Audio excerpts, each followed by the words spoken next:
Hey everyone, Steve here from PC Budget Solutions, and I've been wanting to do this video for quite a while, I think since the beginning of this year, when the Vega 11 integrated graphics started coming on AMD CPUs. I wanted to compare basically what that would cost versus like a dual-core Intel plus a graphics card would cost, give or take.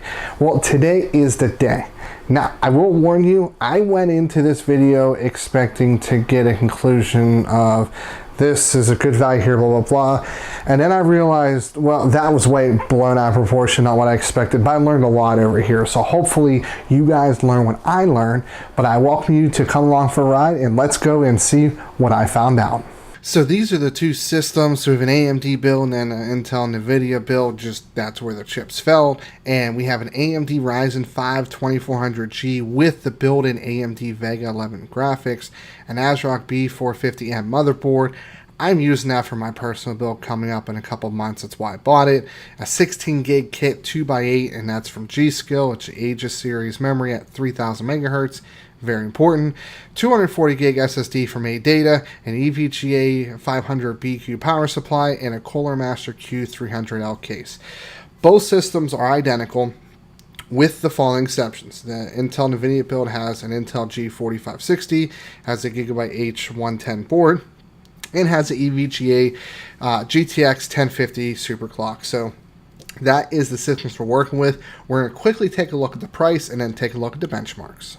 Very simple, and this is with 7% tax from Pennsylvania. The Intel NVIDIA bill is a little bit more expensive, about $400 or $542.42, and the AMD bill came in at $536.90. So very close overall. So price performance is not really relevant here, but let's take a look at some synthetics. Always love some Cinebench. Really love Cinebench. I don't know, it's just really fun to run. So multi-core, obviously the 2400G just ran away with it. I mean, it wasn't even close, more than double.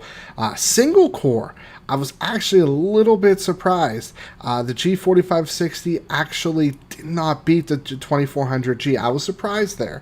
So a little bit of a shocker, but let's keep looking at some other synthetics. Now, 7-zip is a new benchmark. I've not ran this before, but essentially the 2400G just ran away from it by almost twice as much. It pretty much has twice the power. I don't think anybody saw this as a shocker, just like Cinebench as well. So let's start looking at some graphical things, and let's look at Firestrike. So parts of this Firestrike run, I don't think really surprised anybody. The CPU on the 2400G just ran circles around the G4560. What really surprised me though is, granted it's the very first test, but the graphics chips were almost evenly matched. A slight edge to the GTX 1050, but really just margin of error. Let's start running through some gaming benchmarks and see if this continues. Brand new game to the benchmark list, and that is Forza Horizon 4, the demo. I ran 1080p low settings. The 2400G with the Vega 11 graphics did pretty well, 40 FPS, pretty playable. Really no issues with that on an average. The G4560 with the GTX 1050 ran away with it. We're talking about 75% FPS increase. I'll be honest, did not expect that from the previous results. This could be an anomaly, so let's look at a couple more benchmarks and see what the results are. GTA 5 on normal settings, 1080p, really similar to the previous results, about a 75-80% increase.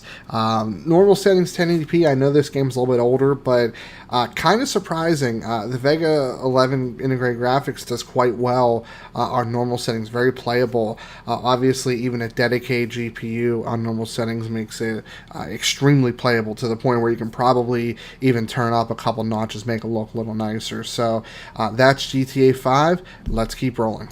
Rise of the Tomb Raider makes a return because it's still is a bit of a more challenging game to run because this is 1080p low. This is actually even a much bigger margin of victory. We're over 100%, more than 2x the FPS, probably close to like 200, 125, 130% more frame rates. Did not really expect this, even based off the previous tests. This is a pretty big margin, but let's take a look at Ghost Recon Wildlands and see what that yields. This is a new benchmark, Final Fantasy 15, that I just added to the lineup. This is the first one I ran that really started to make me realize I wanted to take a different look at this video. More than twice the performance, almost 2.5 times the performance.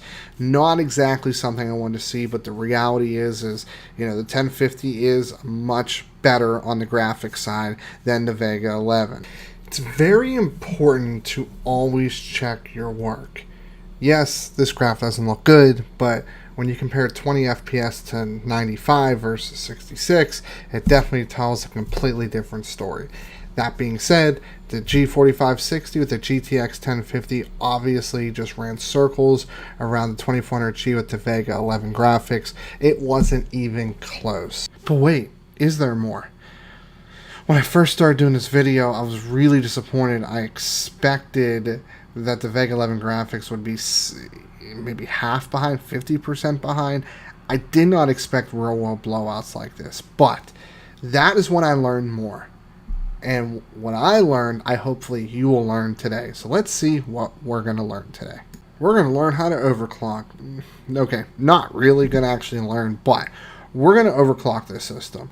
There's really no expectation that we're going to see enough of an increase to make up some of these huge differences. But let's take a look at what I did. I was able to bump the CPU speed up 200 megahertz. That's about as far as I want to take it. Anything above that crash of 1.4 volts. I set the SoC also at 1.2. I brought the memory speed all the way up to 3000 megahertz, which brought up obviously the voltage of 1.35. I bumped the Vega 11 core clock up 100 megahertz. The memory clock automatically bumped up due to the RAM speed, and I adjusted the graphics voltage. So I'm not going to expect anything huge. It's not going to make up really a lot of ground, but let's see what we did learn from all this.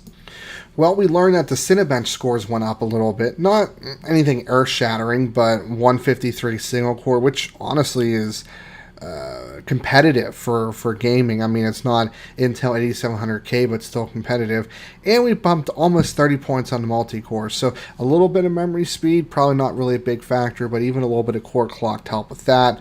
No shocker there. Let's take a look at 7-zip and Firestrike, then we'll see what we did for gaming. I almost want to say not a huge surprise here. However, just note that we increased the score by about 4,500 points. And when you're looking at that, that's nearly, it's like 17% increase. And a lot of that has to do with memory speed, probably more than anything else, and a little bit on the CPU side. So 7-zip, actually a pretty solid increase. Didn't see that coming. So here we have Firestrike. A very, very solid increase from a pure percentage standpoint. We're looking at a 20% increase on the GPU, and the CPU actually, despite only a 5 or 8% increase, it actually went up by 4 FPS. So definitely something sizable there. But let's take a look at what matters, and that's gaming benchmarks. I don't want to start any premature conclusions, but we went from 40 FPS to 50 FPS. That is a 20% increase. It's still really far away from the dedicated GTX 1050, but now we're in the upper end of quite smooth playable FPS to where we might be able to get into the medium settings and still get above an average 30 FPS. I'd probably say it's like 35 and 40. So definitely some good things happening. Not, to be overly optimistic, I'm not going to say, I'm really disappointed that it didn't bump up further, but very impressive so far. Let's keep going. GTA 5, very similar story. Now in normal settings, we're actually over 60 FPS on average. That means we can start increasing some of the really finer details and still stay within a playable FPS, north of 30, closer to 45 average. Still not near the 1050, I get it, but another 20% increase. Very impressive. Let's keep looking. Now we're looking at Rise of the Tomb Raider, another more than 20%. This one's closer to 22, 23% increase. At about a 37 FPS average, that puts it pretty much in the playable level, especially given it's not like an FPS or anything like that. Granted, again, still really far away from the GTX 1050. It's now playable at 1080p low settings. So we're starting to get somewhere with this. Let's keep looking at some more benchmarks. Oh look, another 20% increase. I'm shocked. At this point, not really. 20% has been basically the name of the game for all of these benchmarks. We have one more to look at, Ghost Recon's Wildland. Let's see if that anomaly is still an issue or not. Now, I'm going to apologize because when I said the anomaly is going to be gone, what I was referring to was that we were getting 90 plus FPS on Ghost Recon's Wildlands with the GTX 1050.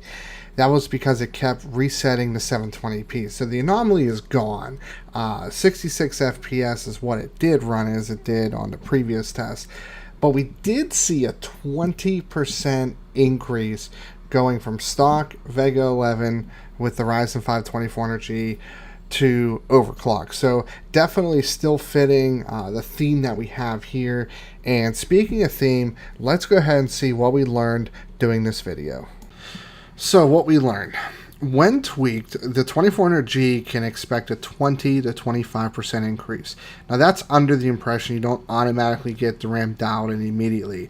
When you increase the memory clock by almost 40%, the CPU clock by 8%, the GPU core clock by 5 to 10%. When you add all that together, that's where the 20 to 25% increase is coming from. Also, from a CPU standpoint, this APU series is so much better than the FM2 Plus. This CPU standalone is not going to bottleneck a mid to higher end system. Sure, an 8700K is going to perform quite a bit better on single thread performance. In some games you'll see a decent increase, but all things considered, it's not really going to hold you back. Another thing we learned is that as good as integrated graphics is getting, dedicated graphics is always getting better as well. Even a $130 card is still going to walk all over integrated graphics. Maybe not an $80 card, but a $130 card definitely.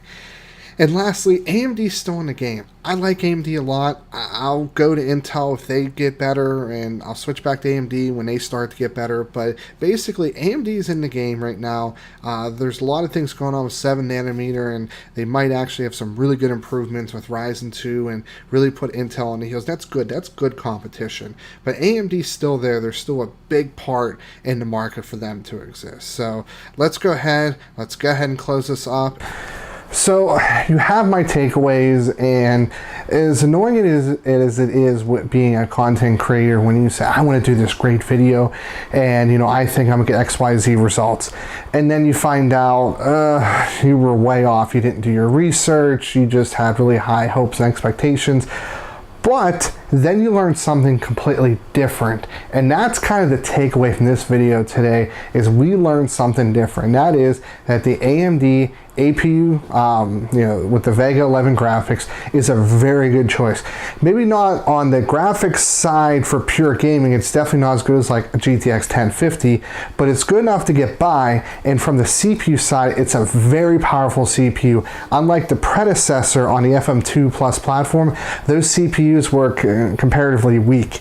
You could actually throw like a GTX 1070, 1080, and granted a higher end Intel platform like an 8700K will give you a little bit more FPS in some of those CPU bound games. You really won't have much of a bottleneck, if at all. So definitely a fair bit of future proof, especially given that's on the AM4 platform. And I think that is what we learned today. So hopefully you learned a lot. I know I learned a lot. As always, this is Steve from PC Budget Solutions, and I'll see you later on down the road.